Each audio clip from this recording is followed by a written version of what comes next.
Go ahead. All right, so the meeting's called to order at 6:06.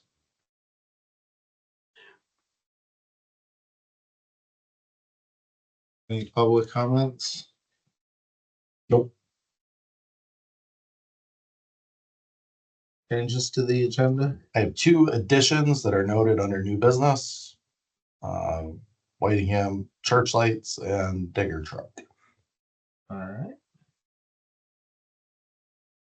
Has everyone reviewed January 13th minutes?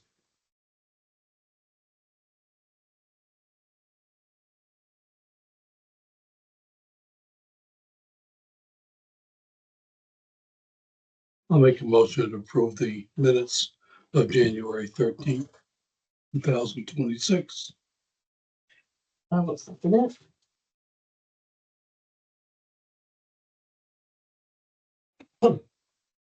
All in favor? Aye. Aye. Now, we have a quorum, but do.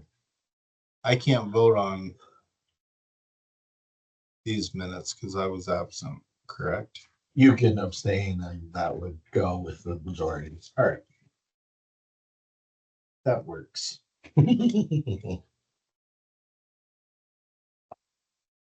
The minutes for January 13th have been approved as written.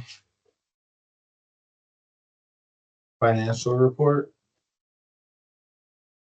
So the financial report, as of January 1st, 2026, we had $50,109.62 in our operating checking account.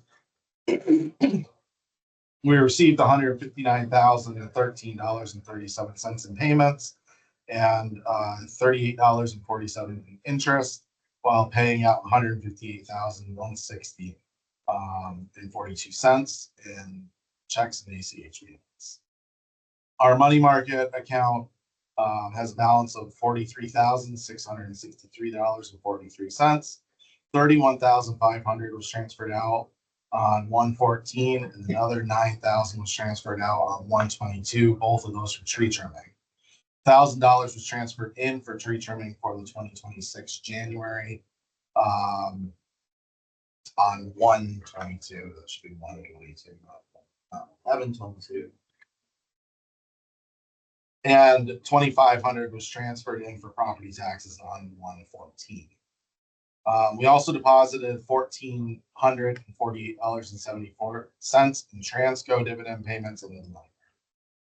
Our current operating checking account balance is $78,850.24, with $402.57 in outstanding checks. Our money market balance is $43,663.43, with $35,163 unallocated. Pause there for a second. So the allocated part is just what you put in. It's for taxes and tree trimming. Yeah. A lot of movement because we're ending the 2025 tree trimming. Right. Is really the big things. Debt, no major changes on this. We paid down our truck loan a little bit. That's estimated because the invoice hasn't come, or the statement hasn't come in yet. That's now where we're going to be. And then the $607,093 hasn't changed because we're deferring interest only deferment to July 1st. Statement of receivables. In December, we received $5,680.63 less than we billed out. So that's a little bit of a change because we've been receiving more than we're billing out. This is the first time. Not super surprising because we're kind of in the tough time of year. Our bills are high, but just calling out that we did receive a little less than what we billed out. On January 16th, we billed out $162,504.31 in electric bills. As far as I know, that's the highest amount we've ever billed. This is $20,481.73 more than we budgeted for. So we're billing for more than what we budgeted. And so far this month, we've collected $98,232.30. I will say we're concerned that we have over $50,000 outstanding, and we're this close to the 15th of January. Did I It say? says January. Oh, I'm sorry. I'm February. I'm It's sorry. supposed to be February. It's supposed to be. How can they go? It's amazing how many times I'll read these documents and still. I don't know. So we are concerned about that. It's a lot for us. We have about 13,000 that we are expecting to get from automatically on the 15th from the auto payments. But there's still a lot to go. So we'll see where we wind up. I will as a side note, we just did our pre-billing. The pre-billing for this month is 155,000. There are a few meters we were not able to get to because of the snow and lack of clearing. And our policy has been to keep those as zero payments, zero readings, instead of trying to estimate and be wrong on the estimate. Just with the billing system, it's easier to just keep it zero and recommend to customers they make a payment like they normally would. That would just be credited to the following month because we're getting double bill. So I anticipate that 155,000 is actually higher than the 162 that we billed out from the month before. But because we're missing 14 readings, it's lower. So do you put a little slip in there with the? Yeah, we're gonna send them separate. We'll put a insert into the bill and say, be aware this is a zero reading because we weren't able to get to your meter due to the weather. Or And any of them repeat people that didn't get it shoveled out, or oh yeah, it's always the same people. some people. This year's tougher because it's been so cold that the snow isn't even crispy. So you can't stand on top of it and walk across. You have to walk through 2 feet of snow. And that's been tough. Richard really struggled this month. Does he ever use binoculars? He does, yeah. Yeah. Yep. So it was a struggle this month. It took him an extra day to do readings. So just be aware of it. And then we have $20,468.60 in 30-day plus receivables. So that's up a little bit. I think it was 18,000 last month. So it's up about 2,000. But still not horrible. I would expect that number to go up this time of year. Yeah. Just expectations wise. Because the bills are. Bills are so high, we just can't afford them right now. So Hi, Kenny. I can. this is Well, for the tax returns. no good now. Yeah, actually, This probably. isn't any good now. There's a one over here. So unless you wrote everything on there. What happened? All of them.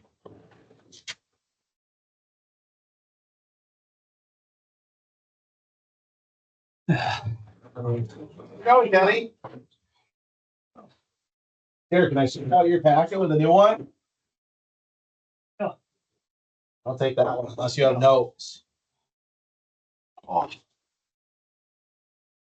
So that's what I have for the financial report. Are there any questions, comments, concerns?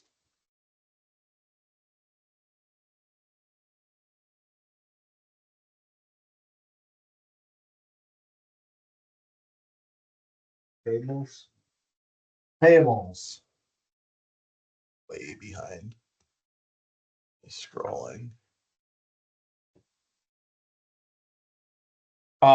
So for payables, we have it's a pretty big payables this month. Most of it is the CDA purchase power. But we did have one deposit. This Patricia Berry is a deposit return. Then we have our water. As April Perry. CED was mostly cutouts, but there were several different things we had to order from CED for line supplies. Green Mountain Power, I didn't even know about this issue. This outage occurred, I think, in November. It was a cross-country outage that occurred. Didn't know about it until this month when we received the bill. So $2,900 for one outage in there. So, and it's funny because when they were cutting the trees, we saw there was one that we're like, there's no way that didn't hit the power line. How do we not know about it? So we got the bill for it. Gives some perspective that $9,000 versus the $2,900 for one tree. Guy Nido heating oil, again for the back garage. I have that set to 50. Last year we had it at 55. I turned it down to 50 degrees. But I think we've already used more fuel oil this year than we did last year. Yeah. So It's been so much. it's just cold. So just as a heads up on that. Haverlock, that's the payment for the 9,000. Lakeview landscaping, we haven't had to do it in a while, but they were coming for a while there for twice a day between the sanding and plowing. So quite a bit there. Laura, that's I think this will get you caught up now with everybody else. I believe. So that'll Look be in my cool. folder. NEPA, these are utility dues. This one I do want to make sure we pay because it's NEPA is our mutual aid partner as well. If you're not a member of them, then you can't get mutual aid. So that's one we want to make sure we do for membership. Primer and Piper, this is legal services for our rate case. Simple Solutions, this is a once a year cost for the website hosting and modifications for the website. State of Vermont, honestly, we're trying to figure out what this is. It's apparently a contract from a while ago. VEPSA's looking into it.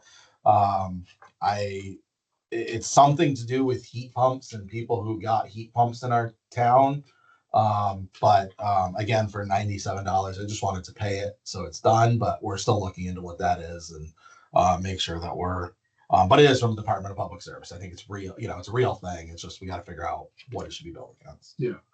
Town of Whitingham, we had a lien that we put on for the business that we talked about last meeting. We put a lien on that property. So that's $15. VEEU is our Efficiency in Vermont. Leagues of Cities and Towns, this is our first quarter property and casualty insurance and workers' comp. Village of Jacksonville electric bills, obviously that's high as well right now.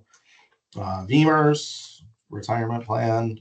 We had to buy a new torch kit and a few other things for the line supplies from W&W. Northeast Delta Dental and Vision are those two. Deerfield Valley Communications is our DV fiber internet. Creative Technologies is our monthly mailing. FMBO, we had to get some stickers for the lockouts. We got padlocks that are for the last meeting. We had to get stickers that say to access this panel, call our office. So we ordered a few stickers for that. That was on there. Reception 24/7, which is our receptionist, the Adobe software, and UMA, which is our phone. And we did drop one of our lines for the phone to try to save a little bit money. So we were paying $125 a month. Now we're paying $97 a month for telephone. MVP Healthcare, Vermont Department of Taxes. This is for the sales and use tax. There's our CDA. This would have been December's CDA of $78,721. And then we have all our other VEPSA bills. It is worth noting there's a couple of bills that we have in here that are still from January. They never sent us to us in time last month to make it to our meeting. They were still doing their year end, VEPSA being them. We're still doing their year end, so they didn't make it to us in time to get it on the warrant. So they're on this warrant. So that's a little higher. Usually we're in the $13,000 range. This is $16,000 now. Then we have our fuel. Wex Bank is fuel, and our gross fuel tax, which pays for the Public Utility Commission. So it says 131,000, and of that, we still have 128,000 to pay out. So it's most of that 130,000. Meaning we've already sent some payments on this. But yeah, it's not much, so we've already paid out. Yeah. Any questions, concerns? Comments? So you're looking into the VT pub. This, yeah, Good yep, time. exactly. There it is. So that's going to the public utility Not that- commission. I mean, Yeah, every penny adds up. exactly. It's something to do with heat pumps and a rebate or associated with the heat pump. I just need to figure out what it's supposed to be billed against. It's really what it's about. And when did that outage happen? The cross country. November, I think it was just before Thanksgiving. And again, it's a situation where they never called us. I knew nothing about it. We probably still would The have. customer, you mean, called Green Mountain Power Right. instead? Must be they had an old sticker on their phone.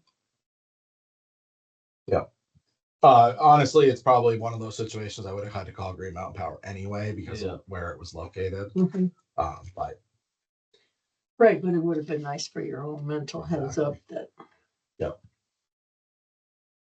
But it tells you that we're investing in the right places in our tree trimming now. For sure. Didn't even know about it. And we chose the right spot. Do we foresee that the double billing being like a average reoccurrence? No, that won't be a reoccurrence. That's kind of a one time.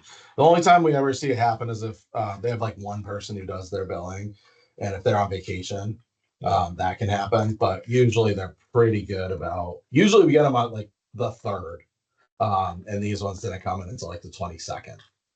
So they were pretty late. But again, they had to close their books. Yeah. So it makes sense they were a little late on, All right. on getting that through. I'll make a motion that we pay the payables. Someone else second I that? will second this. All in favor of approving and paying the payables? Aye. Aye. Hi. Nay. All right. The payables have been approved.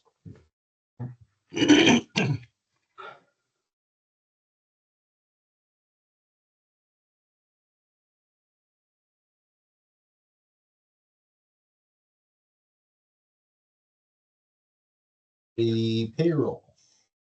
Payroll total was $12,091.50. I haven't received anything this month from Randy or Greg yet, so I anticipate we'll get that next week. But that it's a little low because of that.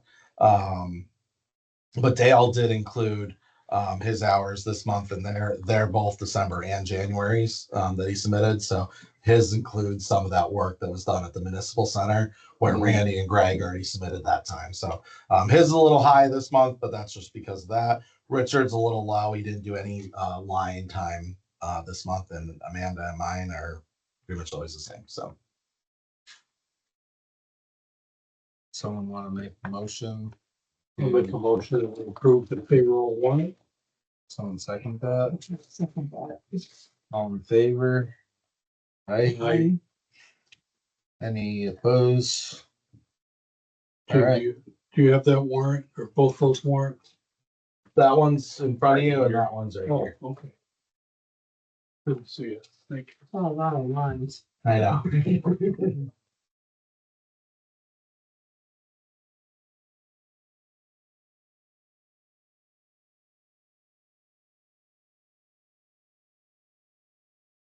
I can write up.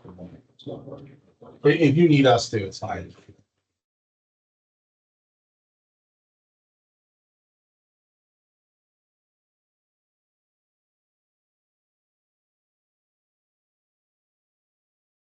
Group support?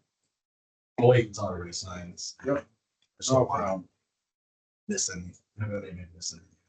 It's kind of a lot in the manager's report.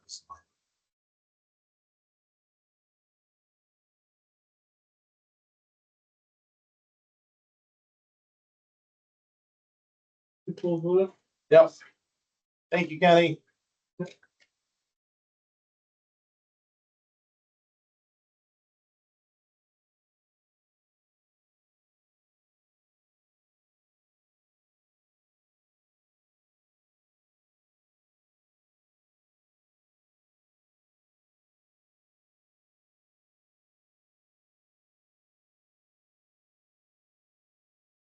So, for the manager's report, rate case update, the second round of discovery questions, has been submitted. It was submitted right after our meeting last month.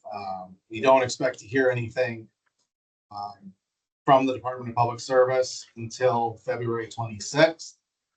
That's when they'll issue their recommendation to the department, to the Public Utility Commission. Usually whatever their recommendation is whatever the Public Utility Commission is going to go with. So the hope is that they will agree with what we submit. And then we'll expect probably, I think it was 3 months, 3 months last time before we heard from the Public Utility Commission. But,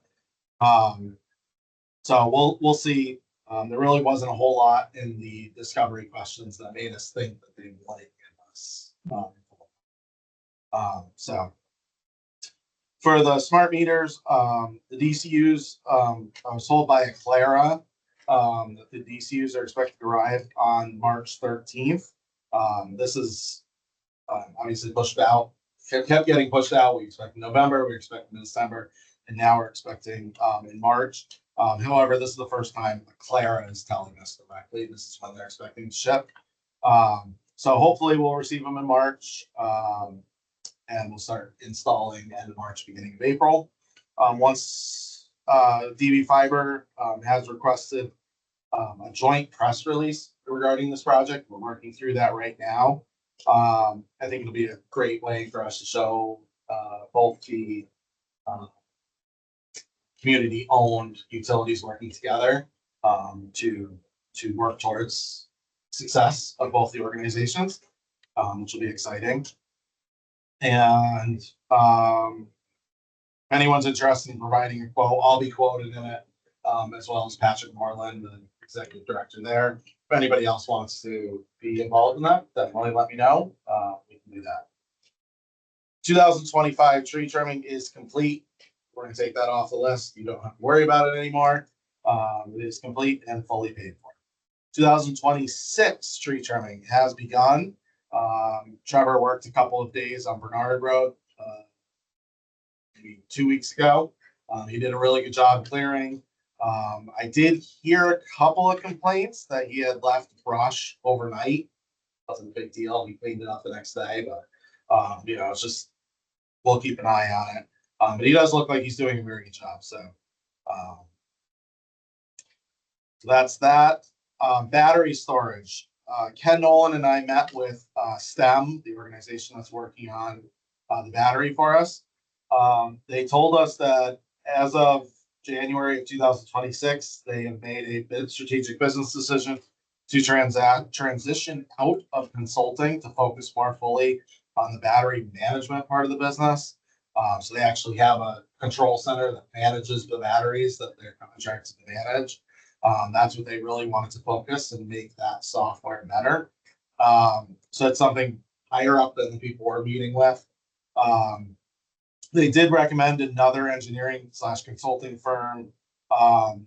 Ken and I aren't super thrilled about it. Ken in particular is not thrilled about it because we specifically chose them because the Vermont Delta Climb program, which is a grant program for startups, was recommending STEM, which means there was a potential for grant money to work with them. And now that they're transitioning out, it means that we're not eligible for potential grant money anymore. So that's a little bit of a challenge. I don't think it necessarily changes anything, but it would have been nice to associate with it. Ken and I are going to meet with the new firm, but we may wind up just switching to PLM, which is an engineering firm that does kind of all the engineering for BEPSA. They're an engineering firm that really understands municipal utilities and the cost restrictions. They really help us to keep things low cost for high quality work.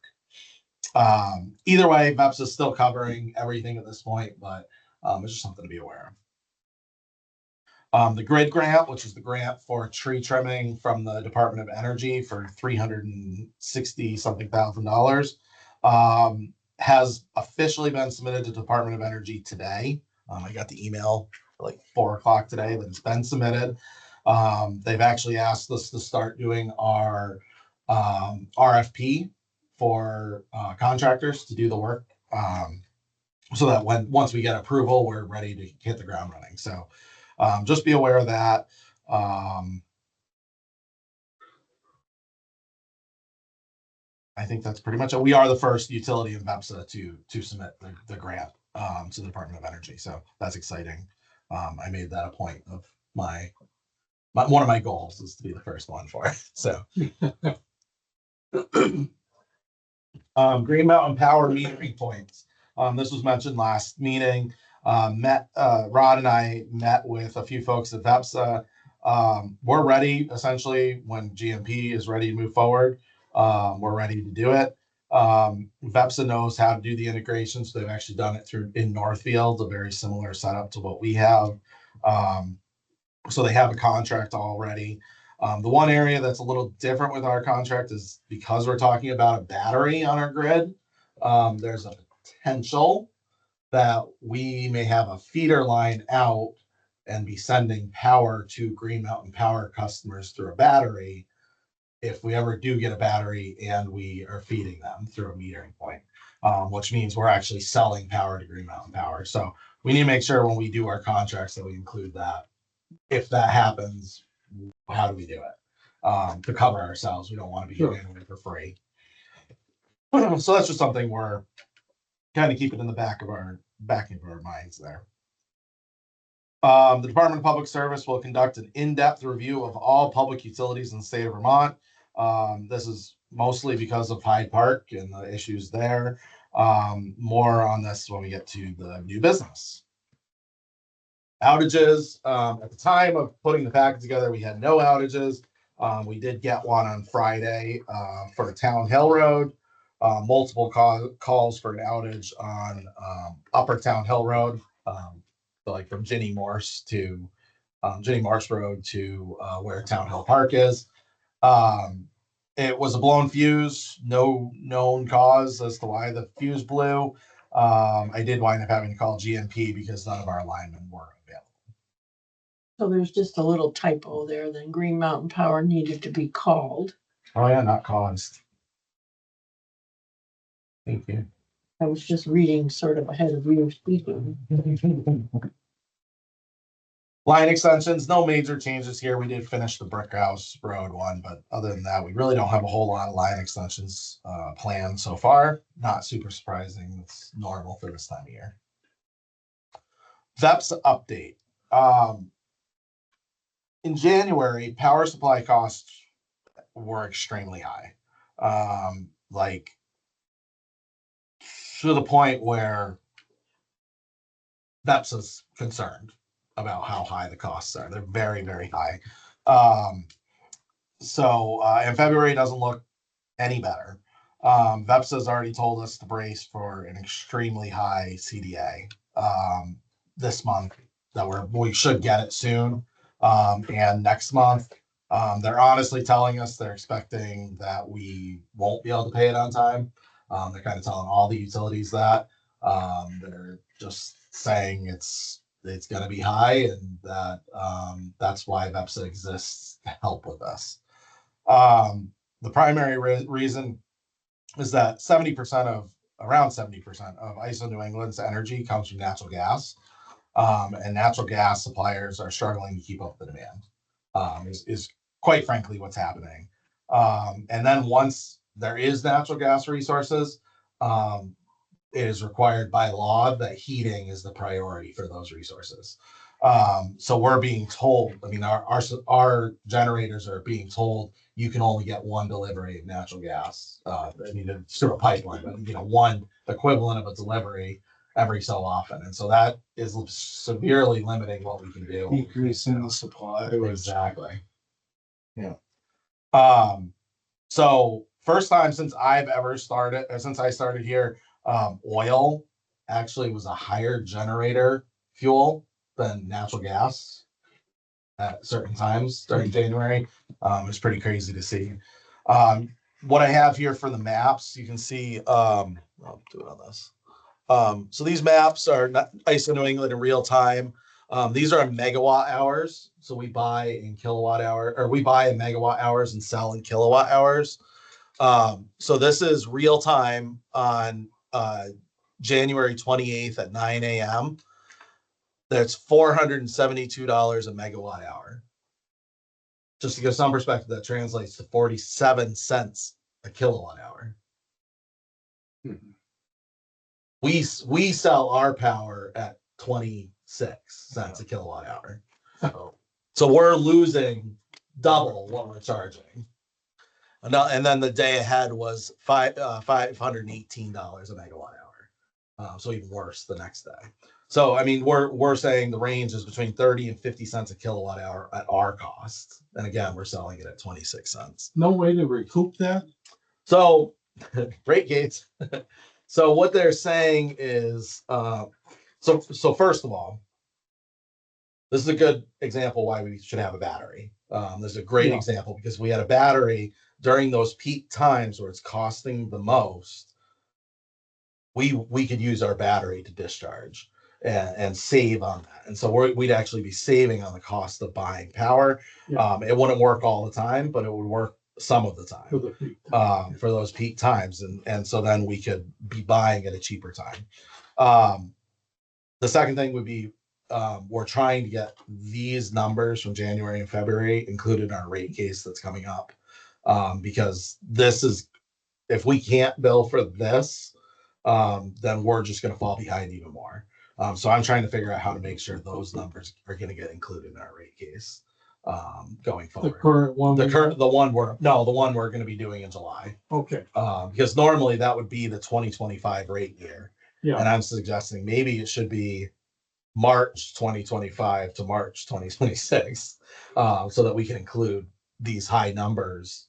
So next year, we're not already behind. Yeah. We'll see if we can do it, but that's something that's, it's tough. well, it's reasonable to anticipate that our costs are gonna be higher, but do they allow you to anticipate higher costs? To some degree, yes. So Green Mountain Power is able to do I forget exactly what it's called, but they have the ability to put in a cost of power, I think they call it cost of service, inflator. So they can actually on their bill in real time, if that person's buying power and using power during an expensive time, they can put an inflator. That's not something that munis That by would be, law are allowed to do.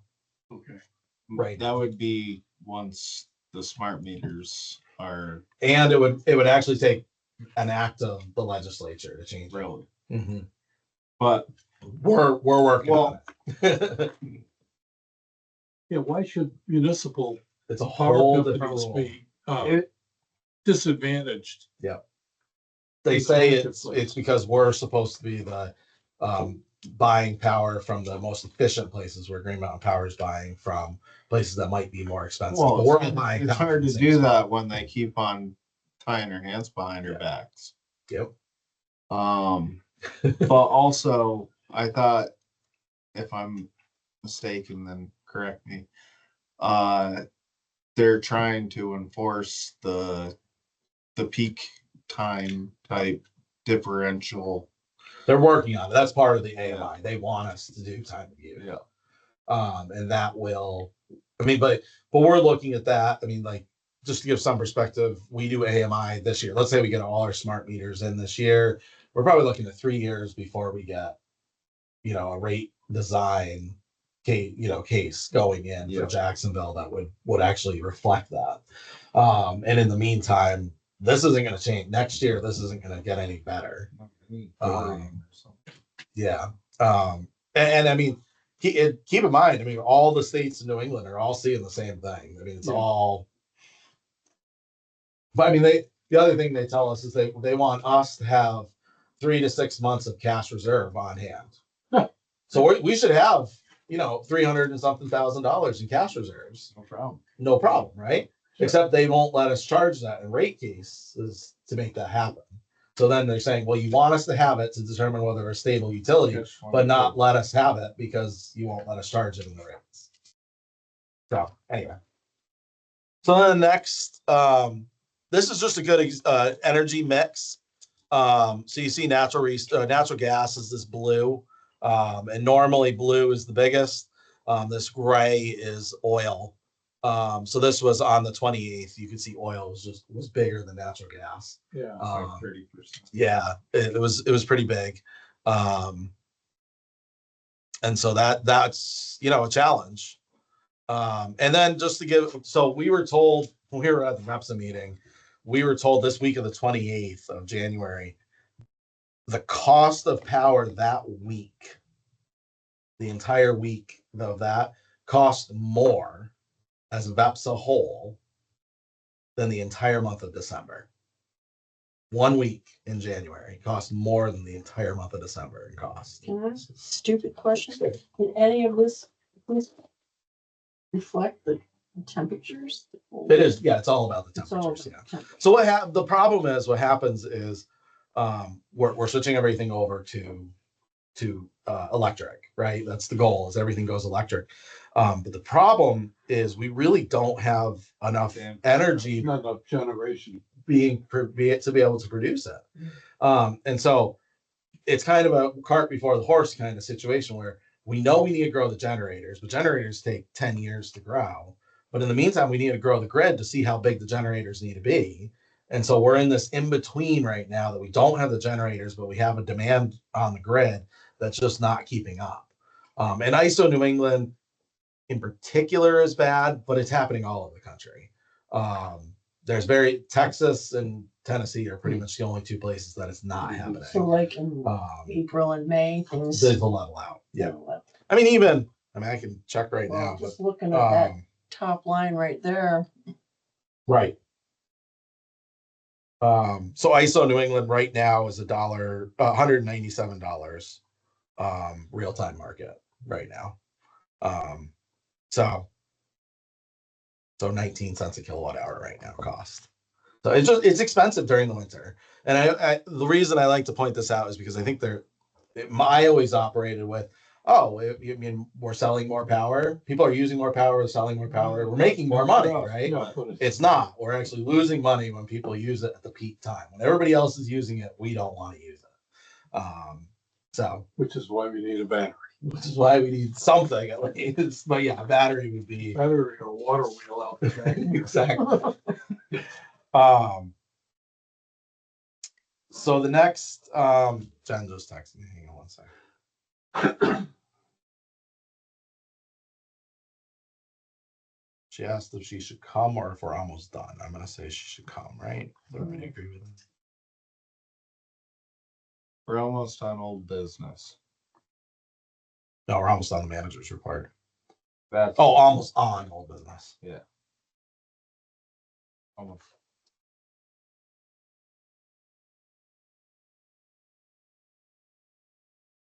I'll make sure. Yeah, okay. So on to Hyde Park. Hyde Park was voted in as an auxiliary member of VEPSA. So they were not a member at all. Up until this past meeting, we voted them in as an auxiliary member. They really wanted to become a full member, but they work with Energy New England to buy their power. And so they have a 1 year out clause on that to get out of Energy New England. And so essentially there'd be no point in getting the full benefits of VEPSA as a power purchase provider. They're running into some major problems because of these power costs that we're seeing.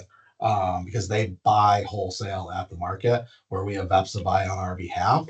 And so they literally need cash on hand and don't have it. I'm not going to go there's other financial matters associated with Hyde Park. If you guys want to, we can go into executive session to discuss it. You really don't. are they this small too? They're bigger than we are. Oh, okay. They're 1,400, so they're double our size. But they are in dire straits. They're bad. That's like north. Yeah. It's not good. It's Hyde Park probably won't be a utility on its own after this is done. Would be my hunch.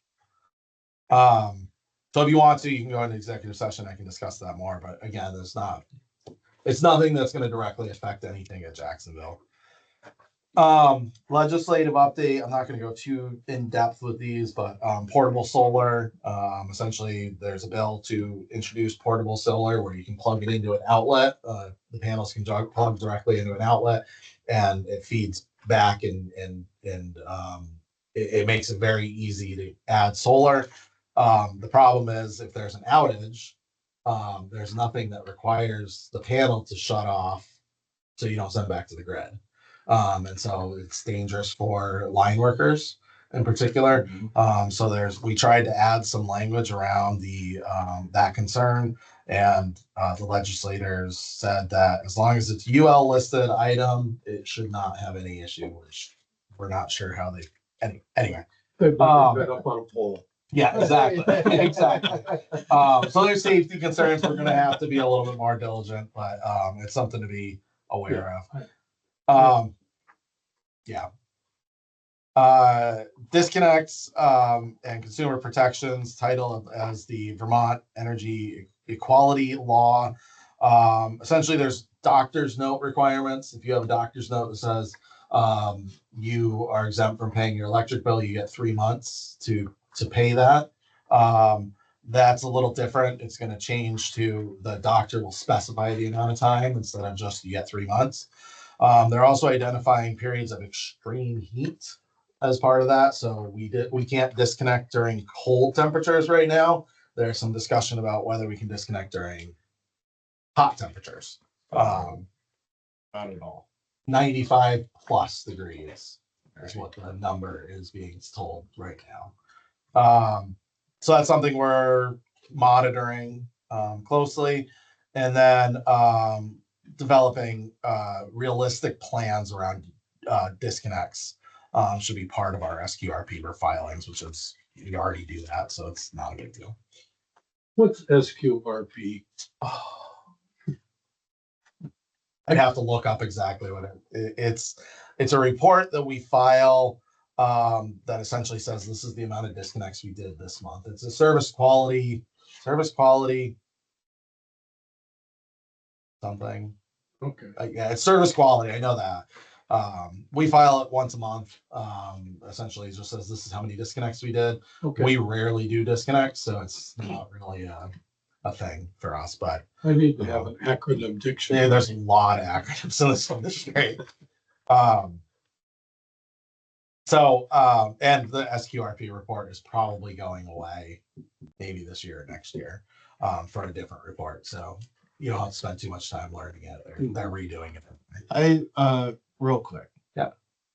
So say temperature is over 95 degrees. We already disconnected someone. Yep. What do we do if it goes over 95 degrees? As long as they've been disconnected already, we don't have to worry about it. You just can't do the disconnect. You can still send a letter saying you're going to disconnect. You can still walk out there and go to do it, but you can't actually do the Wait till sundown. No, because their rules are like it can't be over 95 degrees within a 48-hour period. And it's actually we have to use the National Weather Service of Burlington temperatures. So we actually have to use Burlington, Vermont's temperatures. Their official readings of the Burlington airport is what we have to use on whether we can disconnect or not, which to some degree benefits us and sometimes it doesn't. I think heat wise, it's probably not going to help us. It's my hunch, but yeah, it's a whole process. Luckily, we really don't run into it very often. Usually It just struck me. there's a lot of people. It's bill relating to the transition of copper networks for telecommunications to fiber networks. This is essentially Fidium is coming in. Consolidated is already here. Fidium attached to all the copper lines, so they don't have to pay pole attachments. And now they are potentially telling customers you can't have copper service anymore. That's obviously a concern for us, as well as all the other utilities to say, well, the copper is the biggest weight on all these lines, all these poles, and now you're not going to even use it. And it's, having all this weight on it. We actually already have a call that we had from a customer who said that they have low wires. We went out and said, that's Consolidated's line. And they said, yeah, we know, but Consolidated won't touch it because we have BV fiber and we're not a customer of Consolidated. And I said, well, it's not ours either. I mean, we can't touch it either. And so it's tough. It's going to be a tough thing for us to deal with. So I've talked to Laura Sevilla and Emily Karras Duncan on this. They're very much aware. There's some testimony that Ken Nolan is doing on this as well. But I just figured I'd bring that up. There's no real solution right now, but it is something we're watching and concerned about. Legislature has lots going on every day. I'm probably watching for about 6 hours in the energy and digital infrastructure committee, Laura Sevilla's committee. They have every bill right now is related to us. So we're watching it carefully. If you're ever interested in watching, it's very exciting stuff. So it actually isn't bad. So I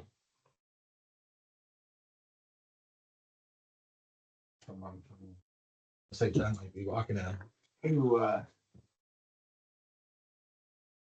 recorded C-SPAN videos? What's that? Said, and that comes from someone who recorded C-SPAN videos.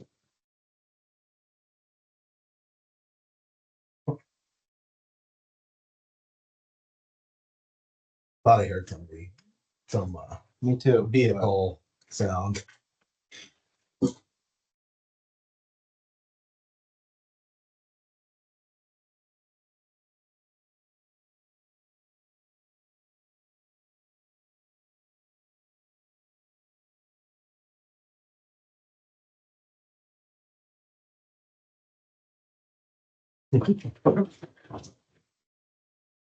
Walk around. We're moving right along with this agenda though. Not too bad.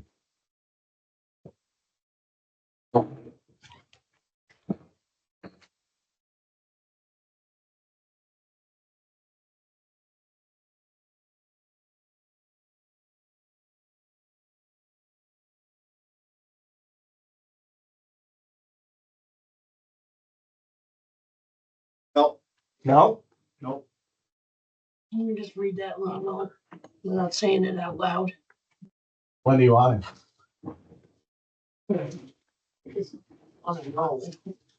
I didn't know if it was it? now After the meeting? or whenever it was. Nobody out there. Nope. Then we're hearing things. I thought I heard it. I heard. Thought I did too. You want to do this or you want to? I don't know if she even said. She never responded to me, so. Can we do the audit first? Sure. Audit's gonna be quick. 2026 audit is in progress. Well, not, yeah, I guess it is in progress. We sent over all of the information the auditors had asked for their pre-audit. I do expect this year's audit to be a little different from last year.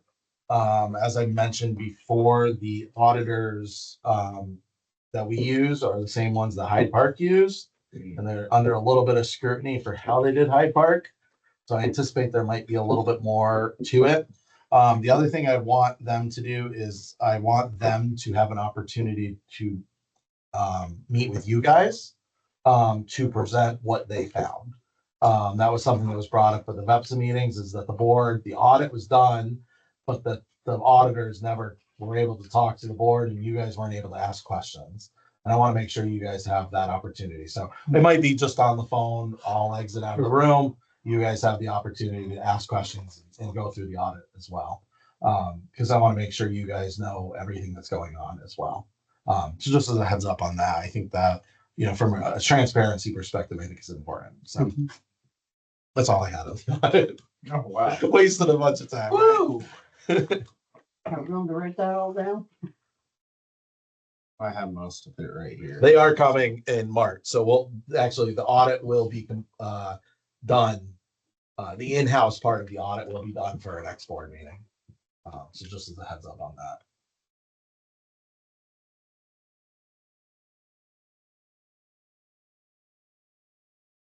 We can go through the new business stuff too.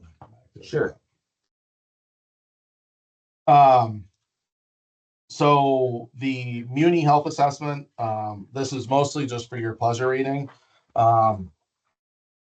Since the Hyde Park issues happened, the commissioner of the Department of Public Service has worked with VEPSA to create a list of documents that they want to use to assess how audits or how the munis are doing, each of the municipal utilities. This will be an in-person interview as well as documentation provided. The assessment will be completed, and my understanding is Carrick Johnson himself, the commissioner, plans to visit on a board meeting day and present to you guys what his opinion is of each of the utilities.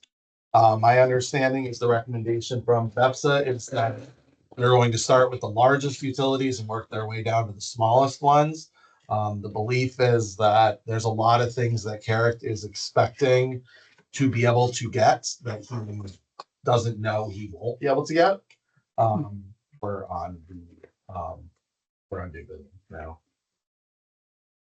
And we skipped over one thing. We're gonna go back to it. So just expect that, I mean, this is something they want us to have completely done and issued, reports issued by October 1st. So they're expecting to have all the reviews and all the financials in by June 30th. My understanding is, I was told by Carrick that he expects to have a meeting with me sometime in March, which is fine. But just as a heads up on that, if you don't know, Carrick is a Irishman and very, very energetic, and it will be very, very upfront with you as to his opinion of things. So just expectation, it will be a very lively night when he comes, which will be great. Nothing crazy out of the ordinary. Budget documents, finances, kind of the finance things, day-to-day operations. There'll be interviews with our with Amanda and maybe some of our line guys. We're a unique situation, and Carrick knows it, with how we're set up with our linemen and Green Mountain Power. I actually made him aware of, that we've had some issues with the cost of Green Mountain Power, and so we've kind of pulled in our own linemen, and that we're talking about working with South Hadley a little bit, with outage management. So he's very familiar, very familiar, and pretty excited about the possibilities at Jacksonville. So I'm excited about it. What are you calling this man? Eric? Eric Johnson, Eric. like Eric. He's the commissioner of the Department of Public Service.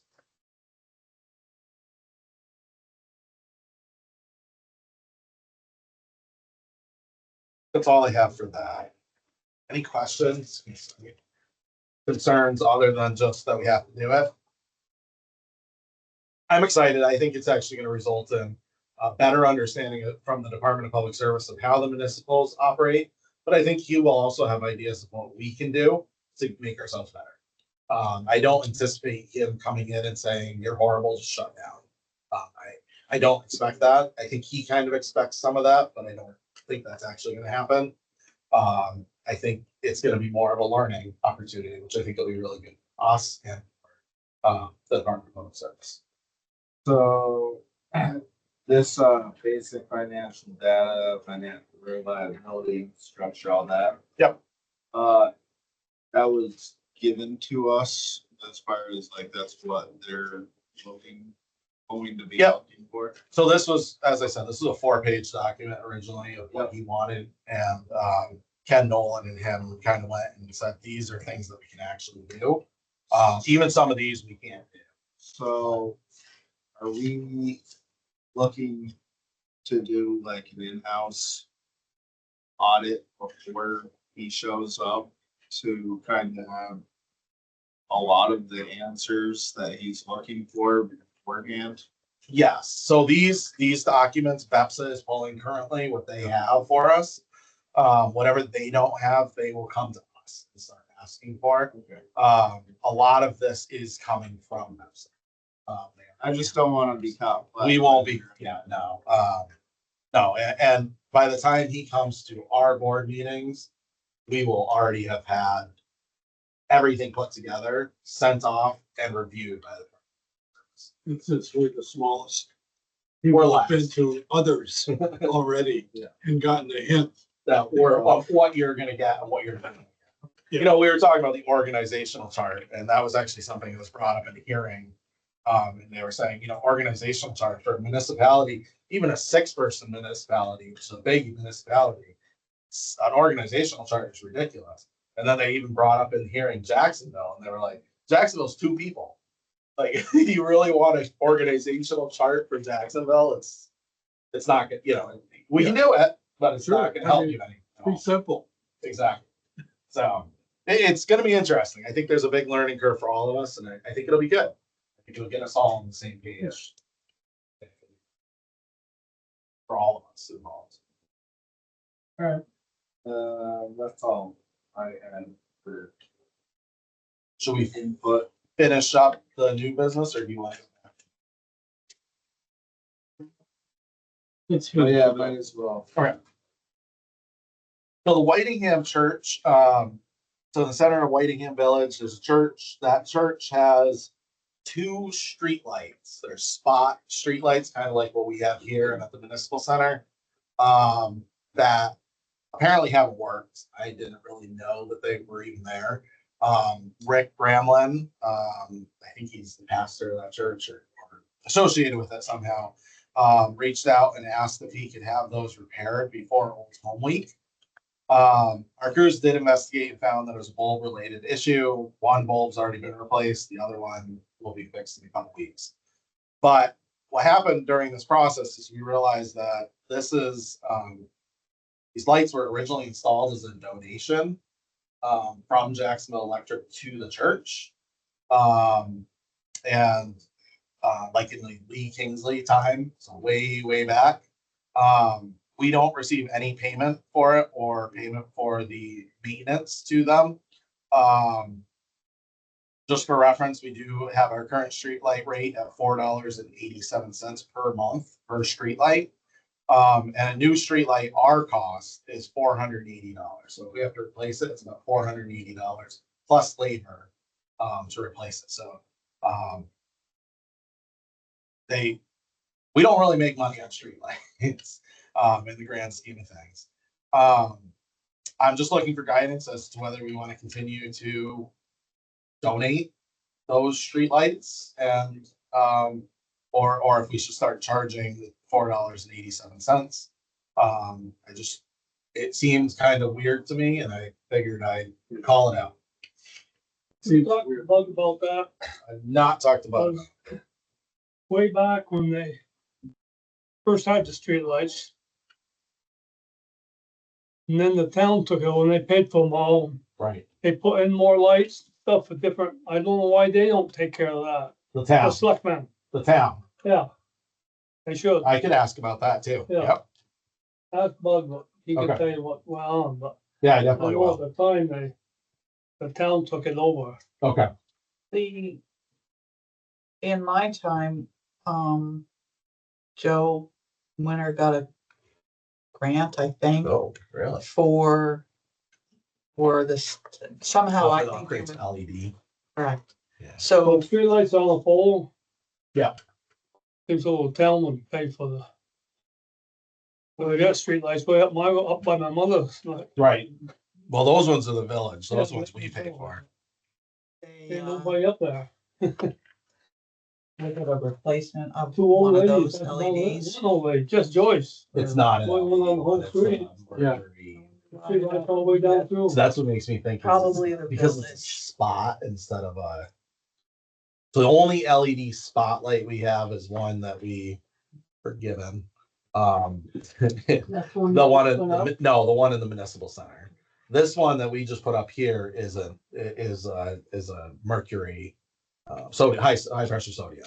Yeah. Light, and the ones over there are high pressure sodium as well. We probably got it just for the village. Well, those ones are all upgrades. LED over there. I think we probably got it for the street lights themselves. It's the spotlights that we didn't get.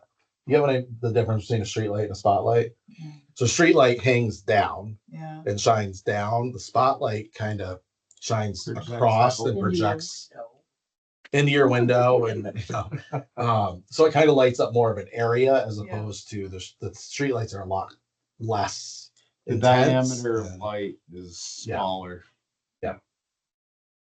Almost like it's more precise. Exactly. Yeah. And they're I mean they're less powerful. They're just the street lights are designed to drive and see what's going on as I opposed have a to little problem with the church-state relationship here.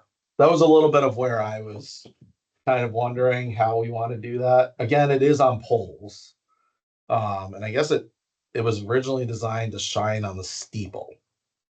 So it lights up the steeple.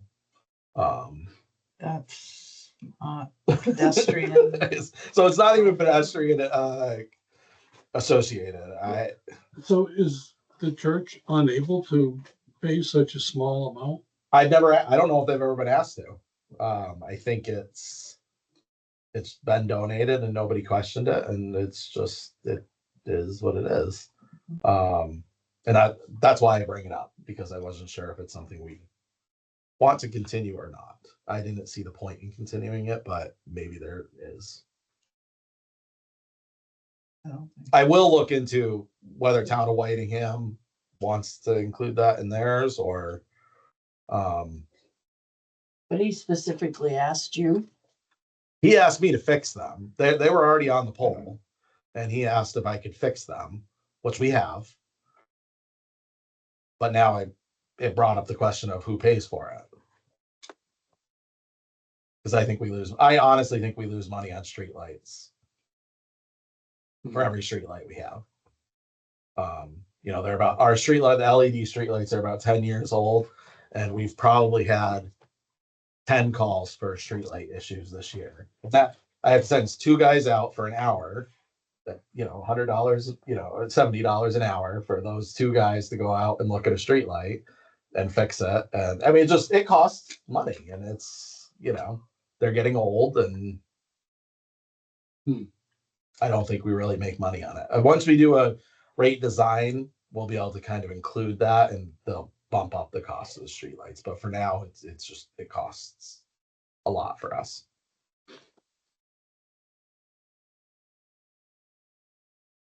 I don't know how much guidance we can give you. All right. I will continue to investigate. It doesn't sound like there's any strong feelings, particularly either way. And I will continue to investigate and make some decisions. That sound fair? Yeah. Perfect. I'm good with that. The next one, Greg's digger truck. So Greg approached me 2 weeks ago about the idea of selling his digger truck to the village. He would include everything he has stocked in there for $25,000. We currently rent the digger truck from him for about $100 an hour, or for $800 an hour. In 2025, we spent $5,800 on the digger truck rental. Sorry, that should say digger, not bucket. Averaging about $833 a month. Based on the current level of use, the village would reach a break-even point in just under 3 years. I personally don't think we're in a financial position to do this right now. And Who would run it? he would run it. I mean, it would still be, it's just we would own it as opposed to him owning it. One of the challenges we have is that he keeps it outside. So he has a hard time getting it started on cold days. Like he can't get it started a lot. And so that was part of it, is that it would be able to be kept inside. But then We it have would room need for it? well, then we'd have to bump the beater truck somewhere. So it's kind of the challenge. I already kind of gave him I don't think this is something we're gonna do. How much right now. room do we have that's ours on this side? in We the own parking lot? all the way to the telephone pole that's close, so 90% of that is ours, Is 95%. there chance we could put some kind of An outbuilding. outbuilding in that could house the We'd or a have to get- carport to at least We'd have cover? to get some sort of a variance because we're too close to the road, and too close to the not a variance, you know what I'm talking Yeah, about. yeah. The Um, rivers. But I think we get it because there's nowhere else for us to put it, so. But then you also, once you start doing that, you also risk the swing of being able to get into those garage bays too, you know what I mean? You don't want to go too far. Mhm.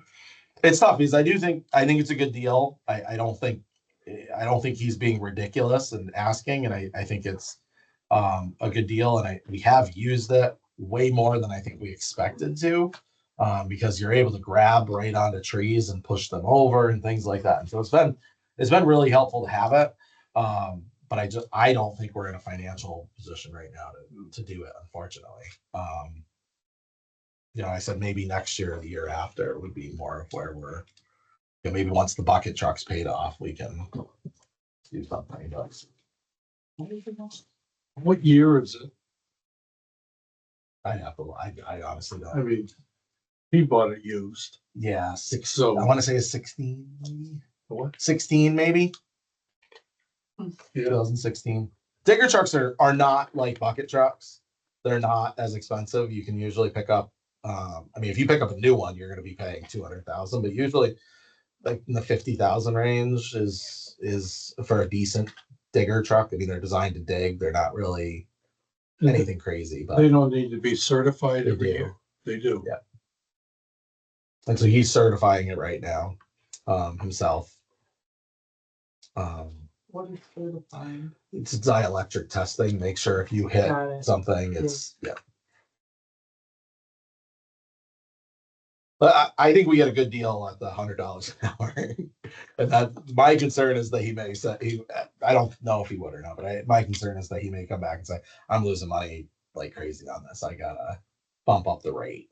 Yeah. And that would limit what we could do. But right now, it Does he works. rent it out to anyone else? I don't think he does currently. Did he say why he wants to sell it? I think he's struggling with keeping it. Maintained. Yeah, and keeping it starting during the winter. I think it's Yeah. very frustrating. And he has nowhere to put it. I mean, he built a canopy for him to put his bucket truck under, but the digger truck, he is just out. It's just out in the home. That's why he uses more of the old money and build one. Anyway, I don't think there's anything for you guys on that. I just wanted to make sure you didn't completely disagree with what I was saying. Salary.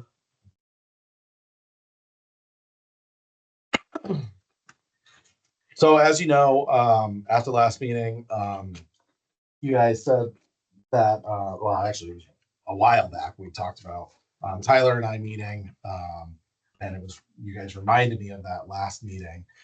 So Tyler and I spent 2 hours ish, on a Sunday, going through this and kind of coming up with a calculation.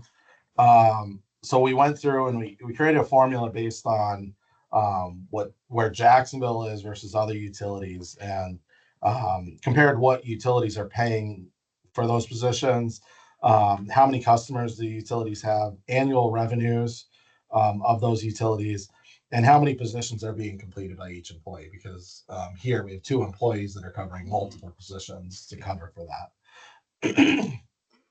And so we came up with a calculation. I shouldn't even say we, Tyler really came up with the calculation that calculated general manager positions be $112,496.24 annually, and the office clerk position be $48,502.77 annually.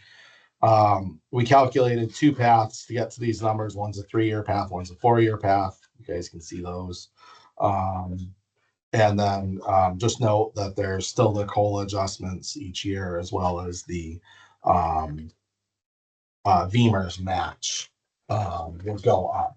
You know, the more you give for a salary, the more you have to pay for more of the more the employee has to pay, as well as the employer, because we match at employer matches at 7.5%. I think it's 7.5% right now. Tyler, anything to add? This is the next page has kind of a breakout of what the current salary is, what my original recommendation was, Tyler's counter proposal that he had brought in, then the analysis Tyler and I just did, then the per year increase based on the 3 and the 4 year, and what that looks like.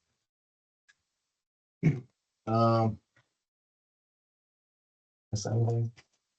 I don't think so, but I kind of would like a little bit of a visual representation of what we looked at. You want me to pull up the working document one? Yes, Yeah. please.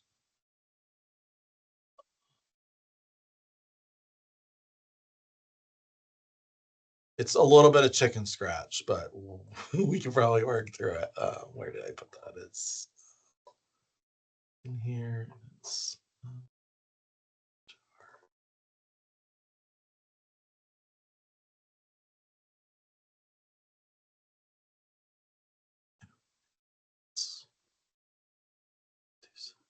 must be this one.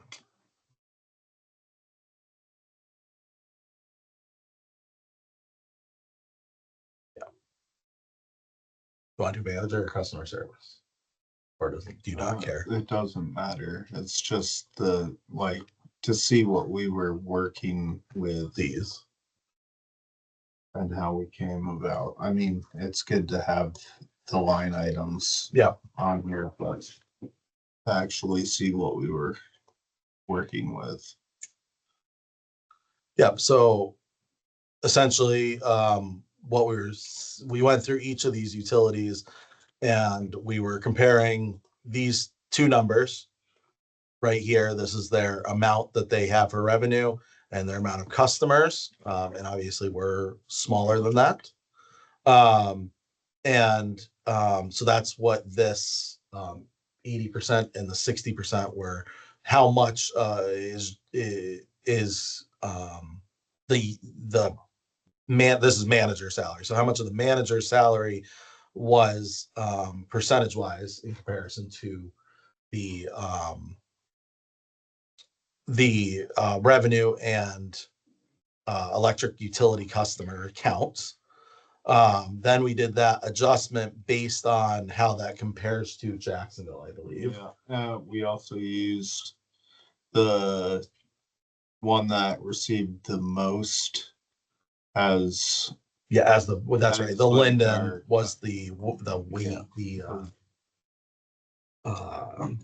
sample set essentially. Yeah. We said Linden would be the most because they're the highest, and so that became our sample to do as a proportional calculation for everything else. And then what was the other thing? And how many positions? So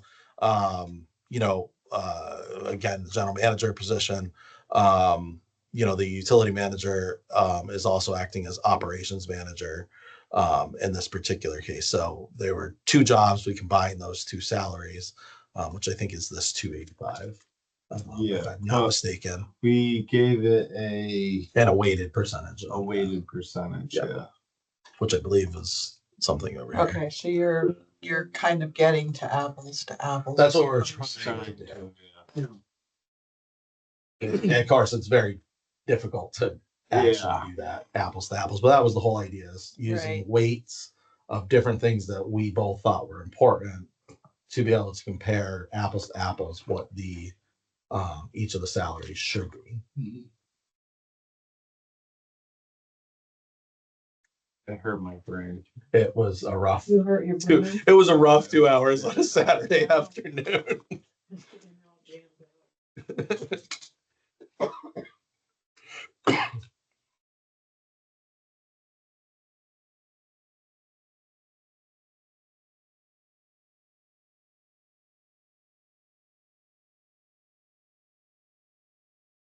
Do you want to go Anyone around? has any comments? There's the customer service one, kind of the same thing. We compared based on these. I think we said three, if I'm not mistaken, we had three jobs that were for this one, right? Yeah, We said the, kind of the office manager, accounts payable and customer service. I think that's what we said. Three.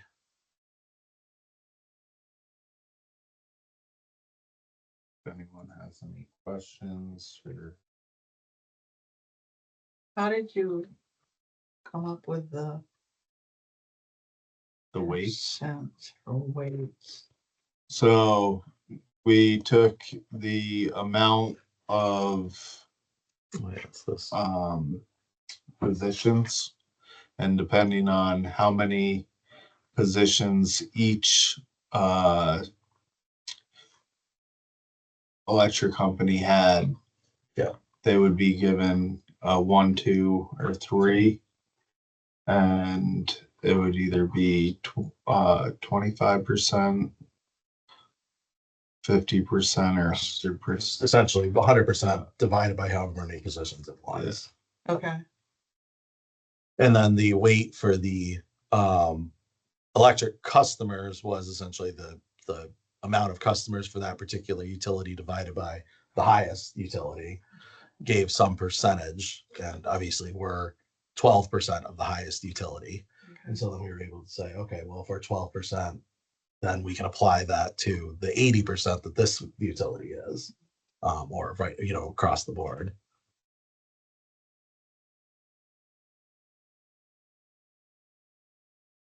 Like I said, my brain hurt. I forget. And what you done on a screen, and change numbers, or did you do it on? We did both. We did it originally on paper, and then we said, well, let's see what that looks like when we, yeah. And that's why I started typing it out here, what we did. And I went, I don't think this is gonna benefit anybody. So I just said what the factors were and what we, Yeah, there were 2 sets of like weights that we were trying to level off everything. One was the positions, and then we didn't like how a couple of the companies had a small amount of customers, but their overall revenue was a lot higher because that skewed everything quite a bit.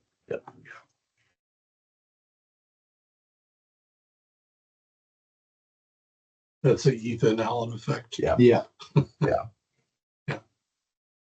or they're actually smaller than we are. Yeah.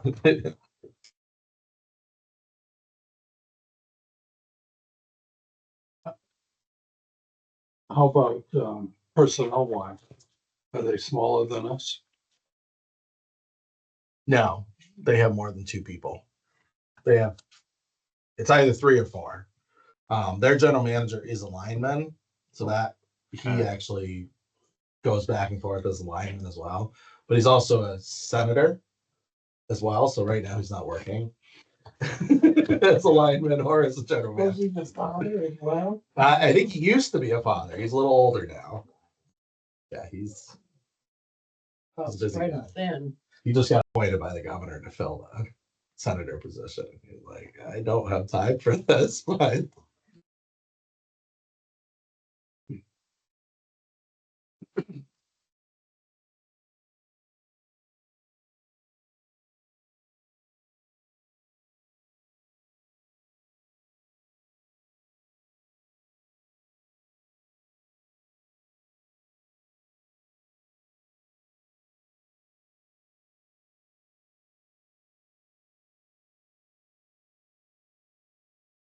I don't think you missed anything.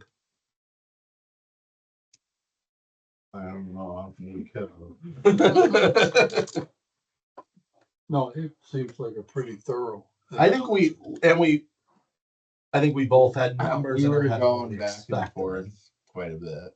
Yeah, And I think we were pretty close to where we were both expecting to land numbers wise, which was what was, I think that helped me to feel like, okay, the calculation seems to be working.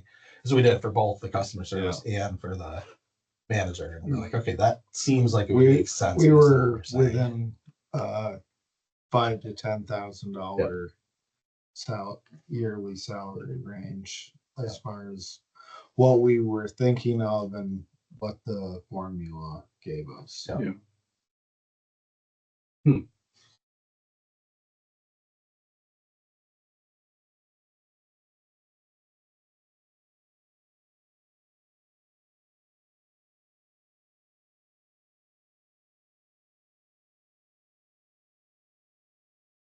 So I was looking at the comparison of the 3-year and the 4-year,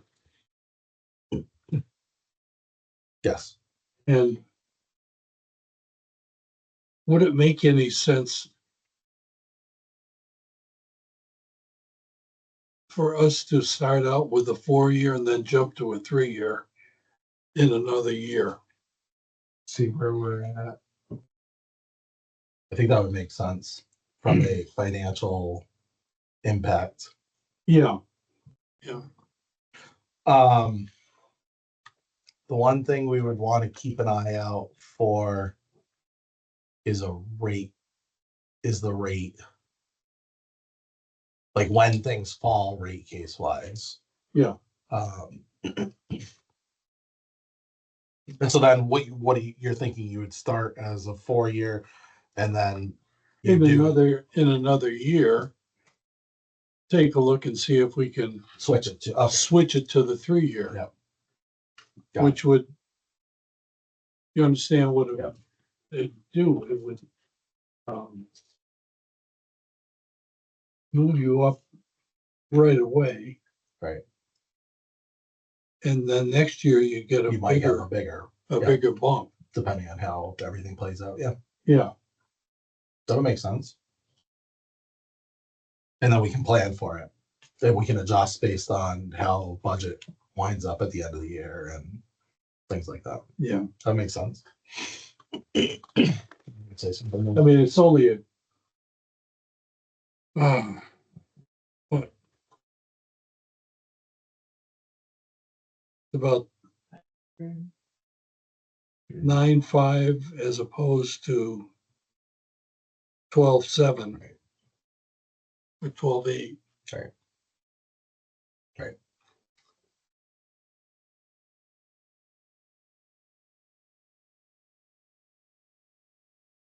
So you understand what I'm saying?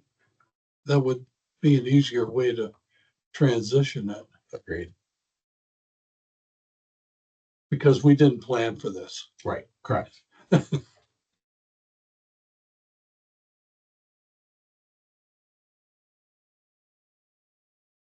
or budget for it. Sometimes I use budget and plan interchangeably.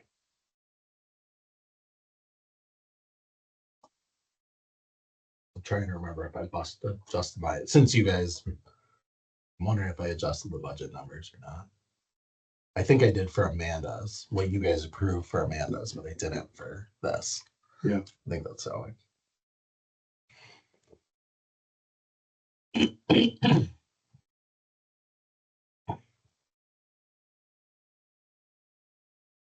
And you guys can feel free to go into executive session if you guys want or anything like that. Whatever you need, tell me.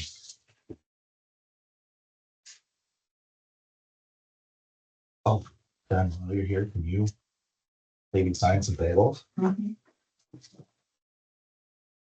We have interesting going in the executive, or I'm not concerned about that. we have any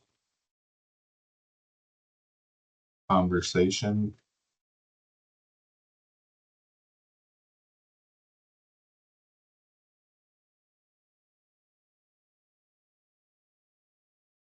Suggestions?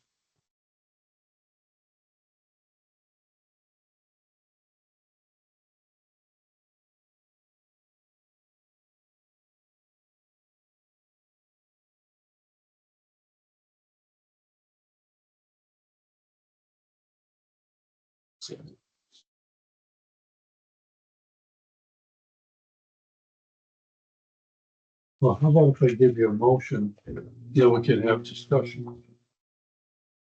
Okay. Would that be all right?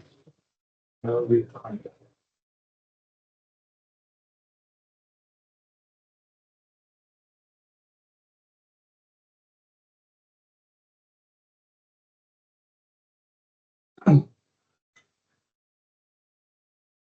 I moved to update the manager's salary to $87,510. And the office clerk's salary to $44,683.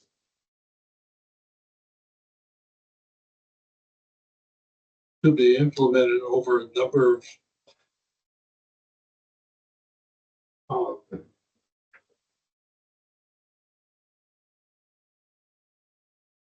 to be implemented over the course of 4 years, as outlined above, with annual COLA adjustments with an effective date of March 1st, 2026.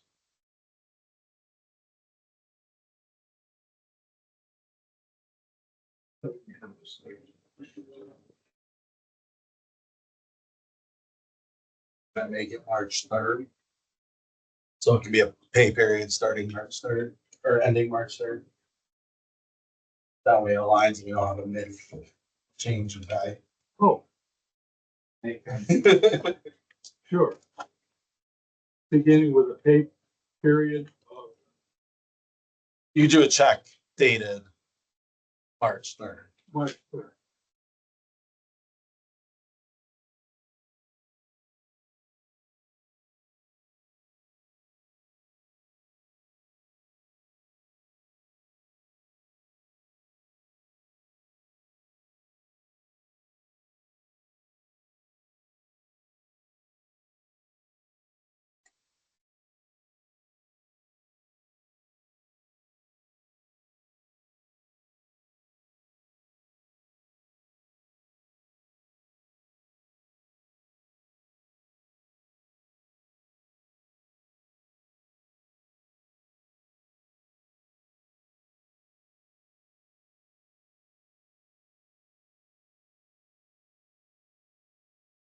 Discussion.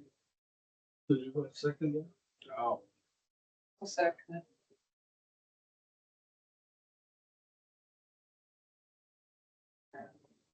When did you get here?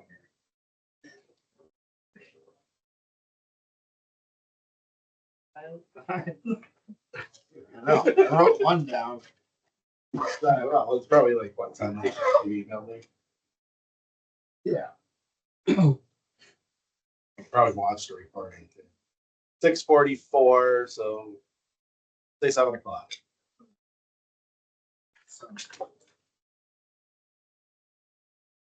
Already been here half an hour.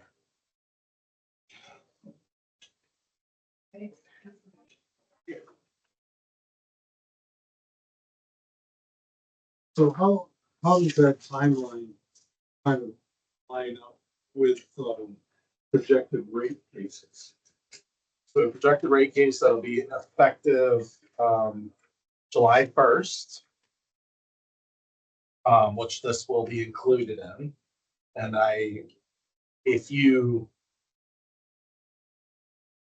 the way you phrase the motion will allow me to also include another increase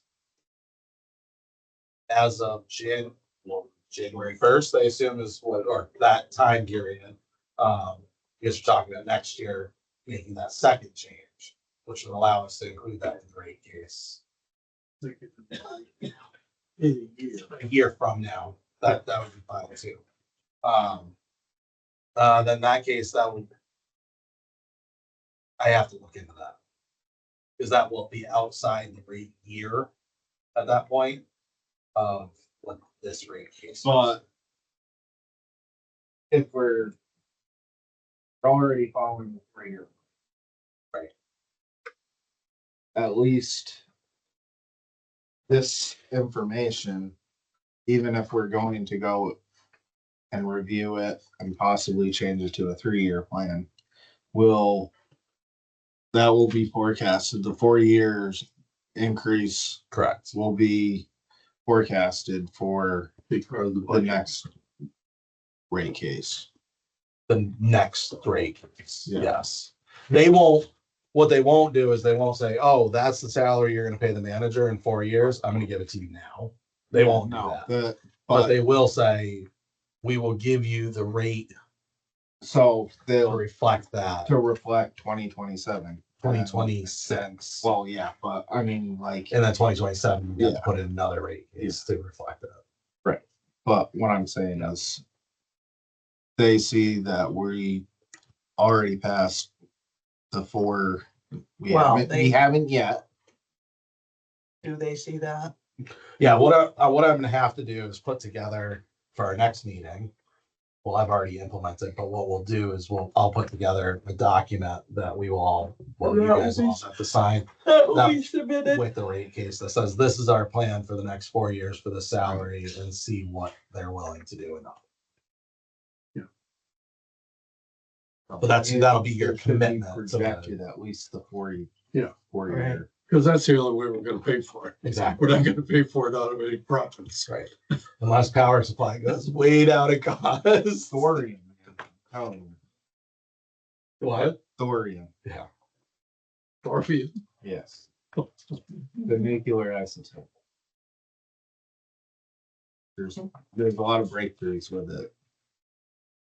Nuclear in general right now is, I mean, you can't talk in the power industry without talking about nuclear. Yeah. It's unbelievable. In the last 3 months, it has just blown up. Mm. I mean, I think everybody's realizing this winter is hitting hard. Yeah. With that and AI. And then Even AI though it's a bubble. You missed all the good news in the managers. Did I? You did. Even though stuff that you didn't put in it. I guess I'll have to watch.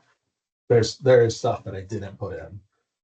Like the fact that we're paying our cost of 50 cents plus a kilowatt hour Oh, jeez. and billing customers at 26 cents a kilowatt hour.